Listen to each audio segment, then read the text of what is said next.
Halo Honda Lovers, dimanapun kalian berada, tetap semangat ya menghadapi situasi saat ini. Nah, kali ini saya akan membagikan video tentang teknologi PJM-FI, yang diantaranya reset ECM, TP, serta setting altitude. Ada yang udah tahu belum apa itu PJM-FI? Jadi, PJM-FI atau Programmed Fuel Injection merupakan sistem suplai bahan bakar yang menggunakan teknologi kontrol secara elektronik yang mampu mengatur pasokan bahan bakar dan udara secara optimum yang dibutuhkan oleh mesin pada setiap keadaan. Perlu kamu ketahui nih Honda Lovers, dalam sistem PJM-FI terdapat sebuah perangkat elektronik yang mengatur semua sistem pada Honda PJM-FI, yaitu ECM atau Engine Control Module. Ya, bisa dibilang si ECM ini otaknya sistem PJM-FI. Karena si ECM ini otaknya sistem PJM-FI, jadi setiap kerusakan atau kegagalan pada sebuah sensor akan disimpan di ECM dan akan ditampilkan dalam bentuk kode berupa kedipan oleh MIL atau Malfunction Indicator Lamp yang terletak di panel speedometer. Jika ada kode kegagalan yang ditampilkan oleh MIL, segera lakukan pemeriksaan dan perbaikan ya Honda Lovers. Jangan dibiarin gitu aja. Kasihan tuh lampu MIL, udah ngasih tahu, malah dicuekin. For your information nih Honda Lovers, ada beberapa macam jumlah kedipan beserta kode kerusakan pada sistem PJM-FI nih. Di antaranya, satu kedipan menandakan kerusakan pada manifold absolute pressure. Lalu ada 7 kedipan menandakan kerusakan pada engine oil temperatur untuk sepeda motor yang menggunakan pendingin udara, dan engine coolant temperatur untuk sepeda motor yang menggunakan pendingin air atau radiator. Lalu ada 8 kedipan untuk throttle position, 9 kedipan untuk intake air temperatur, 12 kedipan untuk injektor, 21 kedipan untuk O2 sensor, 29 kedipan idle air control valve, 33 kedipan engine control module atau ECM, dan 54 kedipan untuk bank angel sensor. Untuk membaca setiap kode kegagalan yang ditampilkan oleh MIL sangat mudah Honda Lovers. Terdapat 2 jenis kedipan MIL, yaitu kedipan pendek sekitar 0,3 detik dan kedipan panjang sekitar 1,3 detik. Untuk kedipan pendek berarti 1 dan kedipan panjang berarti 10. Sebagai contoh nih Honda Lovers, biar nggak pada bingung. Ketika kode kegagalan adalah 7, maka MIL akan berkedip pendek sebanyak 7 kali. Dan ketika kode kegagalan adalah 12, maka MIL akan berkedip panjang 1 kali dan pendek 2 kali. Jadi 10 ditambah 2 gitu Honda Lovers.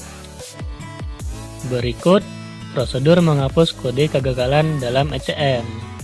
Yang pertama, lepaskan cover sehingga DLC kelihatan. Lalu pastikan kunci kontak pada posisi off, lepaskan DLC cap atau penutup DLC, hubungkan DLC short connector dan putar kunci kontak ke posisi on. Lalu lepaskan DLC short connector dan pasangkan kembali. Ingat ya Honda Lovers, dengan catatan dalam waktu 5 detik. Oke Honda Lovers, langsung saja kita masuk ke urutan prosedur reset TP. Yang pertama, putar kunci kontak ke posisi off, lalu lepaskan penutup DLC dan pasang DLC short connector. Lepaskan konektor sensor EOT atau ECT.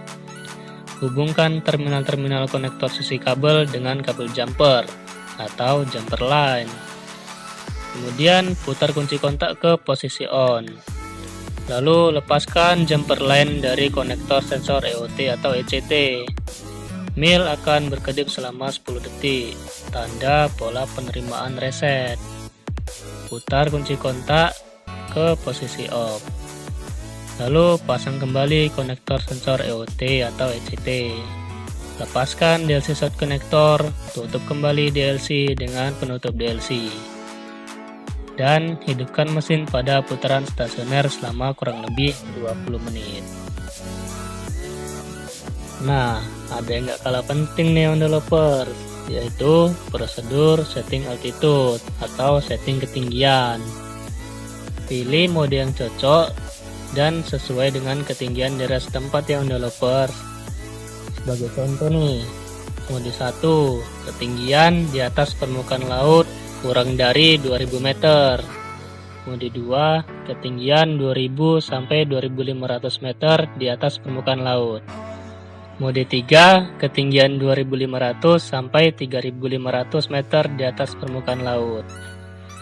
Mode 4, ketinggian 3500 meter atau lebih tinggi di atas permukaan laut.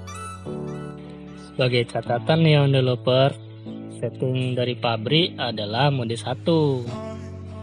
Berikut prosedur setting altitude mode 1. Yang pertama, putar ignition switch atau kunci kontak ke posisi off.